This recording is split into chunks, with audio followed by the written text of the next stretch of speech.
Doctor Vijay Bhaskar, blood banks monitoring committee convener, Indian red cross society Telangana state. ఈరోజు మనం blood donation గురించి మాట్లాడుకోవాల్సిన అవసరం ఉంది. ఎందుకంటే ఇప్పటికీ ప్రజల్లో ఒక అపోహ, బ్లడ్ ఇవ్వడానికి ముందుకు రాకపోవడం. ఎందుకంటే బ్లడ్ అనేది కొంటే దొరికేది కాదు, అంటే చాక్లెట్ లాగా.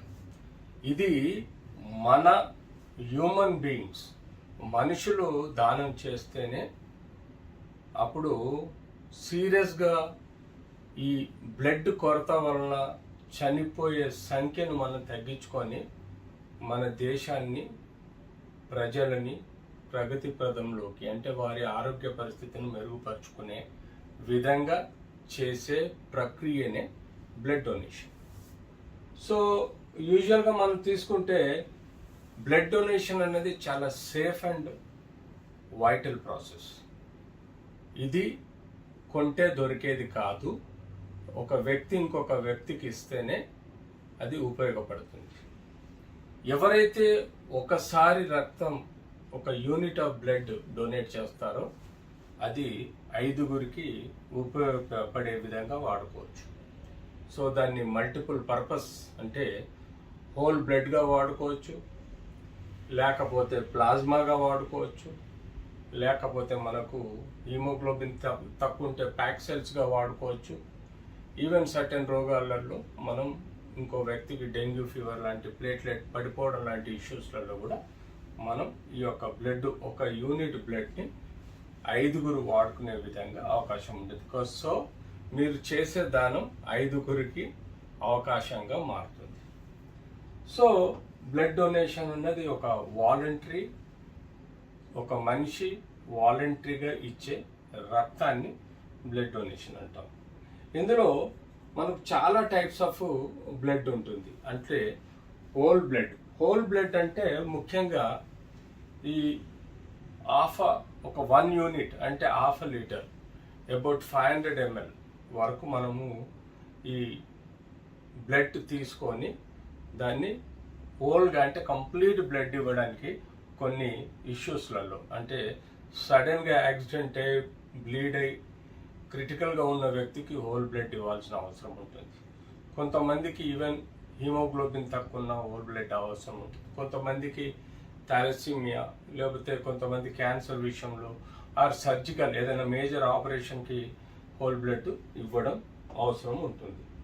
ఆ తర్వాత హోల్ బ్లడ్ తర్వాత మనకు ఈ ప్యాక్ సెల్స్ అని ఉంటుంది, రెడ్ బ్లడ్ సెల్స్. ఎవరికైతే హీమోగ్లోబిన్ తక్కువ ఉంటుందో మేజర్గా ఈ ప్యాక్ సెల్స్ అన్నది పవర్ రెడ్ అంటాం, దాన్ని ప్యాక్ సెల్స్ ఇవ్వడం జరుగుతుంది. ఇంకా మీకు వచ్చేసి థర్డ్ ప్లాజ్మా. ఏదైతే రక్తంలో నుంచి మనం క్రీమ్ కలర్ లిక్విడ్ తీస్తామో దాన్ని ప్లాజ్మా అంటాము. ఆ ప్లాజ్మాని మనకు ప్లేట్లెట్స్ కానీ, లేకపోతే ప్లాజ్మాను మనం ఈవెన్ కోవిడ్ టైంలో కూడా ఇవ్వాల్సిన అవసరం పడింది. సో ప్లాజ్మా ట్రాన్స్ఫ్యూషన్ కూడా మనం స్పెసిఫిక్గా తీసుకొని మీద ఏదైతే ప్లేట్లెట్స్ రిటర్న్ చేయగలుగుతాం, మనం డోనార్కి మళ్ళీ తిరిగి ట్రాన్స్పోర్ట్ చేయగలుగుతాం. అలాగే ప్లేట్లెట్స్, డెంగ్యూ ఫీవర్లో మోస్ట్ కామన్గా మనకు ప్లేట్లెట్స్ పడతాయి. ఇంకా ఎన్నో కండిషన్స్, మెడికల్ కండిషన్స్లలో కూడా మనం ప్లేట్లెట్స్ వాడడం జరుగుతుంది. సో ఈ ప్లేట్లెట్స్ అనేది కలెక్ట్ చేసిన తర్వాత మిగిలిన ఏదైతే అమౌంట్ ఆఫ్ బ్లడ్ ఉంటుందో ఆ బ్లడ్ను తిరిగి మళ్ళీ మనం డోనార్కు ఇచ్చే అవకాశం ఉంటుంది. సో లేదంటే మనం స్పెసిఫిక్గా తీసుకున్న బ్లడ్ని మల్టీపర్పస్గా మల్టిపుల్ పర్సన్స్కి యూజ్ చేసే విధంగా వాడుకోవచ్చు. సో మనకు ఎందుకు డొనేట్ చేయాలి? డొనేట్ చేయాలన్నది ఒక వర్డ్లోనే ఉంది, దానం. మీరు చేసే దానం 5గురికి ఉపయోగపడుతున్నప్పుడు 5గురు మనసులో మీరు ఉండిపోతారు. ఒక సొసైటీలో మీరు ఒక ధర్మకర్త, మీరు ఒక పాత్ చూపెట్టినట్టుగా ఉంటుంది ఎప్పుడైతే మనకు రిక్వైర్మెంట్ ఎక్కడైతే ఉందో అక్కడ. రెండోది, ఇది సేఫ్ ప్రొసీజర్. ఇది చాలా జాగ్రత్తగా, చాలా కేర్ఫుల్గా రిజిస్టర్డ్, రికగ్నైజ్డ్ బ్లడ్ బ్యాంక్స్ వాళ్ళే మనకు ఈ బ్లడ్ తీసుకోవడం జరుగుతుంది, ఎక్విప్మెంట్ స్టెరైలిటీ.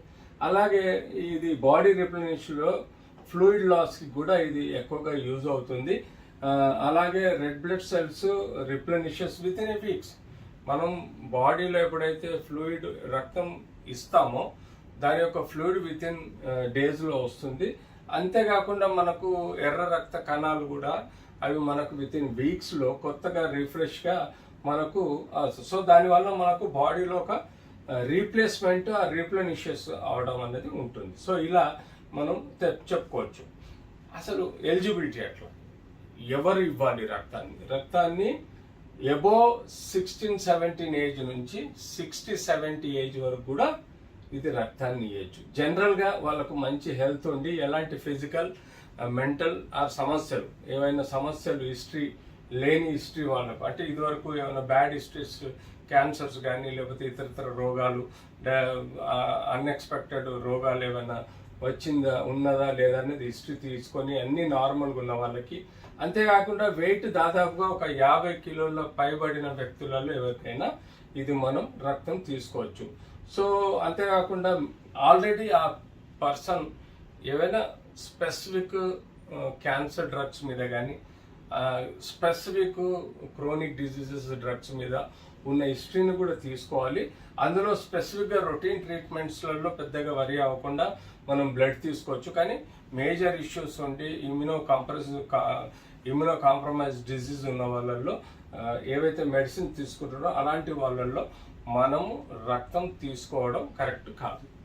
సో ఎట్లా డొనేట్ చేయాలి అంటే, ఇది యూజువల్గా వ్యక్తికి మనం ఎవరైతే వాలంటరీ డోనార్ ఉంటారో ఆ వ్యక్తిని మనం ముందు రోజు హ్యాపీగా జాగ్రత్తగా మేజర్ ఇష్యూస్ ఉండి ఇమ్యూనో కాంప్రమైజ్ డిజీజ్ ఉన్న వాళ్ళల్లో ఏవైతే మెడిసిన్ తీసుకుంటారో అలాంటి వాళ్ళల్లో మనము రక్తం తీసుకోవడం కరెక్ట్ కాదు. సో ఎట్లా డొనేట్ చేయాలి అంటే, ఇది యూజువల్గా వ్యక్తికి మనం ఎవరైతే వాలంటరీ డోనార్ ఉంటారో ఆ వ్యక్తిని మనం ముందు రోజు హ్యాపీగా జాగ్రత్తగా పడుకోమని చెప్తాం. తీసుకోవాల్సిన రొటీన్ బ్రేక్ఫాస్ట్, లంచ్, డిన్నర్ ప్రాపర్గా తీసుకొని ఎక్కువ వాటర్ కంటెంట్, బాడీలో ఎక్కువగా వాటర్ కంటెంట్ తీసుకునే ఆ జ్యూసెస్ కానీ ఏవైనా లిక్విడ్ ద్రవాలు ఎక్కువ తీసుకొని ఉండాలి. ఈ డొనేషన్ ప్రాసెస్ ఒక 8 నుంచి 10 నిమిషాలు పడుతుంది.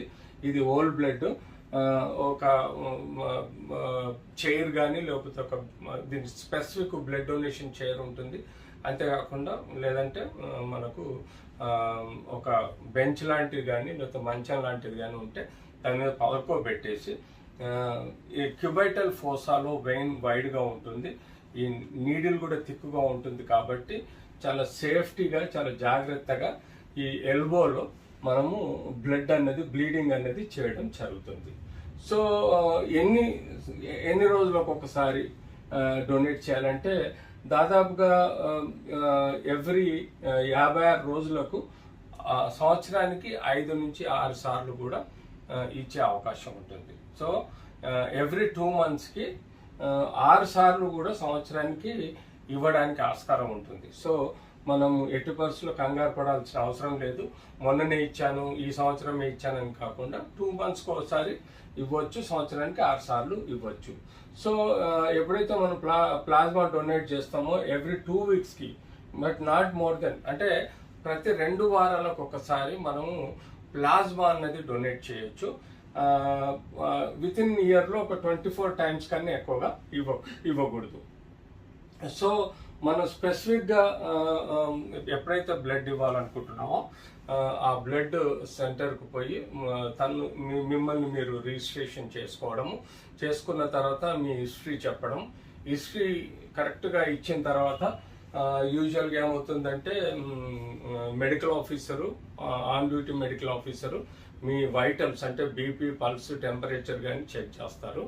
సో అవన్నీ నార్మల్గా ఉండి మీ హైట్, వెయిట్, ఏజ్ అన్నీ కరెక్ట్గా సూటబుల్ ఉంటే ఇమీడియట్లీ మిమ్మల్ని రిజిస్టర్ చేసేసి తద్వారా మీకు ఒక సర్టిఫికెట్, అంటే బ్లడ్ ఇచ్చిన తర్వాత ఒక డ్రింక్, జ్యూస్ కానీ లేకపోతే ఏదైనా తినడానికి వాళ్ళు ప్రొవైడ్ చేస్తారు. తద్వారా మీకు అంటే ఎనర్జీ రిస్టోర్ అయ్యడానికి కూడా ఆస్కారం ఉంటుంది.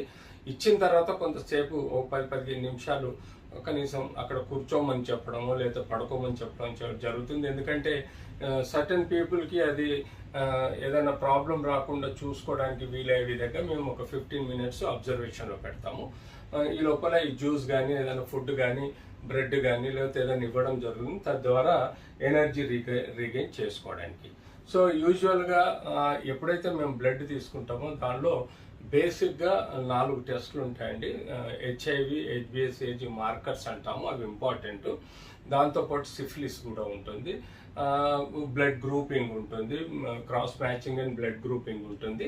ఇంకా ఇతరత్ర ఏమైనా మార్కర్స్ అవసరం పడితే తప్పన హిమోగ్లోబిన్, సివిపి లాంటివి చేసుకొని దాన్ని బట్టి మనము ప్రాపర్గా లేబులింగ్ చేసేసి ఈ సర్టిఫైడ్ అన్ని టెస్టులు నెగిటివ్ అని రాసిన తర్వాత ఆ లేబుల్ని మేము బ్లడ్ ప్యాకెట్కి ఫిక్స్ చేసి ఈవెన్ బ్లడ్ గ్రూప్ కూడా మెన్షన్ చేసి ప్యాకెట్ ఫిక్స్ చేసి పెట్టడం జరుగుతుంది. ఎప్పుడైతే ఎవరికైతే బ్లడ్ రిక్వైర్మెంట్ ఉంటుందో ఆ వ్యక్తి వచ్చి తన బ్లడ్ శాంపుల్ ఇచ్చి cross match and blood grouping అయిన తర్వాత ఎప్పుడైతే ఈ O positive, O negative, AB positive ఇట్లాంటి రకరకాల ఏ నెగిటివ్ అట్లాంటి రకరకాల బ్లడ్ రిక్వైర్మెంట్స్ గ్రూప్స్ ప్రకారం ఉంటాయి. సో ఈ బ్యాక్ పైన ఉన్న లేబులింగ్ ప్రకారం కరెక్ట్గా చేసి క్రాస్ మ్యాచ్ చేసి దాని తర్వాత ఆ బ్లడ్ డోనార్కి అంటే ఎవరికైతే రిసీవర్ ఎండ్ ఉన్నారో వాళ్ళకి ఇవ్వాల్సిన అవసరం ఉంటుంది. సో ఇలా మనము ప్రక్రియ పెద్దదైనా వ్యక్తిగతంగా డోనార్ చేసే వాళ్ళకి పెద్ద సమస్యలు ఎప్పుడు రాలేదు. వెరీ రేర్, లక్షల్లో ఒకరికి ఏమన్నా హైపోటెన్షన్ కానీ లేకపోతే ఇంజెక్షన్ ఇచ్చిన దగ్గర రెడ్నెస్ రావడం కానీ లేకపోతే వీక్నెస్ అనిపించడం కానీ సమస్యలు మనం చూస్తుంటాం, కానీ మేజర్ ఇష్యూస్ అంటే ఉండవు.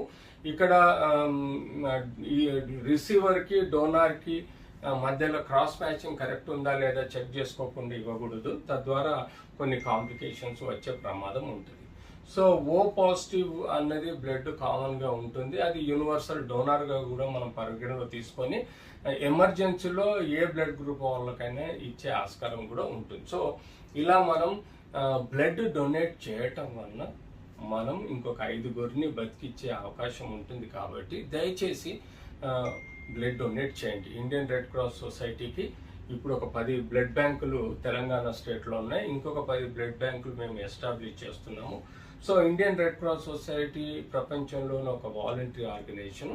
దీనికి ప్రెసిడెంట్ ఆఫ్ ఇండియా, తర్వాత గవర్నర్ ఆఫ్ స్టేట్, ఆ తర్వాత కలెక్టర్ ఆఫ్ ద డిస్ట్రిక్ట్, ఈ ముగ్గురి బాడీ అండర్లో మేము ఈ రెడ్ క్రాస్ సొసైటీని, మా చైర్మన్ ఒక ఐఏఎస్ ఆఫీసర్ ఉంటారు, వారి అండర్లో మేము ఈ కార్యక్రమాన్ని నిర్వహిస్తూ ఉంటాం. సో బ్లడ్ డొనేషన్ అవేర్నెస్ అనేది కామన్గా మేము చేస్తూ ఉంటాం ప్రజలకు, తద్వారా ప్రజలు ఇది వాలంటరీగా బ్లడ్ ఇవ్వగలిగితే మనం సైనికులను కాపాడగలుగుతాం, యాక్సిడెంట్లో దెబ్బతిన్న వాళ్ళని కాపాడుకోగలుగుతాం, అలాగే మనకు తలసీమియా వాళ్ళని కాపాడుకోగలుగుతాం, బ్లడ్ క్యాన్సర్ వాళ్ళని కాపాడుకోగలుగుతాం.